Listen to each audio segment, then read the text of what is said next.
প্রথমত হচ্ছে একজন মানুষের, দুজন মানুষের এরম আচমকা চলে যাওয়া, তার থেকে বড় কথা যেটা দাদুর সাথে ঘটেছিল সেটা দাদুর জন্য নেওয়াটা খুব শকিং ছিল। আর দাদুও আমার খুব সাহসী মানুষ ছিলেন। ওই দাদু বলতেন ওসব ভূত ফুত কিছু হয় না, না, দাদুর ভেতরে এই ব্যাপারটা ছিল। কিন্তু তিনি স্বচক্ষে দেখেছেন, নিজে ফিল করেছেন, নিজের দুটো চোখ দিয়ে দেখেছেন ঘটনাগুলো ঘটেছে, এই হয়েছে, তারপরেই শুনেছেন। কোথা থেকে অবিশ্বাস তিনি করবেন বলুন তো? আর এই নিজে দেখা ঘটনাগুলো দাদু যখন এই গল্পটা বেশ কয়েকবার বলেছে, যখনই বলেছে না, আমরা আবার শুনতেও চেয়েছি মাঝে মাঝে রাত্রিরা।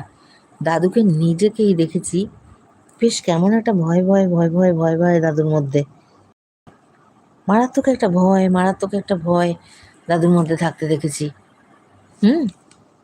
খুব ভয় থাকতে দেখেছি দাদুর মধ্যে। একটা কিরকম বলতে বলতে না দাদু একটা কিরকম অন্যরকম হয়ে যেত। দাদু যখন বলতে এই হচ্ছে, মানে আমরা যেমন আনন্দের কথা বলতে বলতে ভেতরটা আনন্দ হয়, দাদু যখন এটা বলছে, মানে দাদু ওই সময়টা না ওই